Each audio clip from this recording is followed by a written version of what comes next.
اب وہ اسلامی تنظیم اتنے اور تم تو اپنے رب کی بھی خلاف دیں۔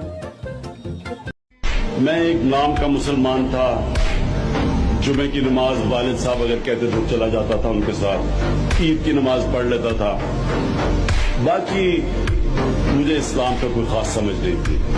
میرا کوئی ایمان نہیں تھا اللہ میں جس طرح مسلمان ہوتے ہیں جمعے کی نماز پڑھ لی تو کبھی صبح کی نماز، کوئی روزہ رکھ لیا تو پاکستان میں نہیں تو نہیں رکھا، میرا ایمان نہیں تھا اللہ میں۔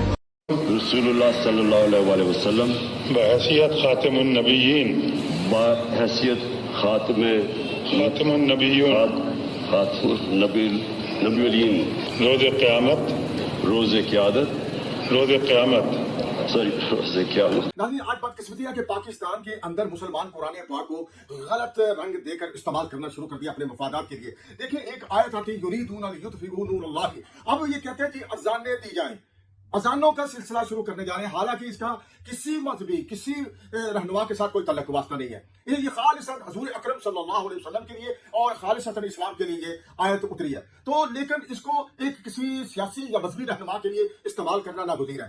تو اب اذانیں جو دینے والے ہیں، مجھے ناظرین یہ بتائیں کہ یہ کوئی مسئلے کا حل ہے؟ پاکستان تحریک انصاف اپنے سیاسی بلکہ فتنہ عمرانیت کے لیے اسلام کو استعمال کر رہی ہے۔ یہ تو پی ٹی آئی اور اس کے ارکان کا وتیرہ ہے۔ ناظرین، قرآن مجید جو کہ اللہ تعالیٰ کی کتاب ہے، اس کی آیات کو غلط رنگ دے کر سیاسی مفادات یا کسی ایک شخص کے لیے استعمال کرنا جاہلانہ، قابل مذمت اور افسوسناک ہے۔ ایسا کرنا دین کے ساتھ کھلا مذاق ہے۔ اب وہ اسلامی تنظیم اتنے اور تم تو اپنے رب کی بھی خلاف دیں۔ مگر افسوس کے ساتھ عمران نیازی اس سے پہلے بھی اسلامی ٹچ دے کر جلسوں میں عوام کو گمراہ کرتے رہے ہیں۔ ریاست مدینہ کے نام پر بھی بارہا عوام کو گمراہ کیا جاتا رہا ہے۔ ڈرنک ہے ہوش میں نہیں ہے۔ آپ نے ہمارے لیڈر تو میرا ہے، ان کا ہے لیڈر پہ بات لیڈر کی ہے۔ ڈرنک ہے، اس کو آؤٹ کریں۔ جبکہ دوسری طرف اگر دیکھیں تو پی ٹی آئی کو کے پی کے میں 15 سال ہو گئے ہیں حکومت کرتے ہوئے، تو وہاں تو ریاست مدینہ نہ بن سکی۔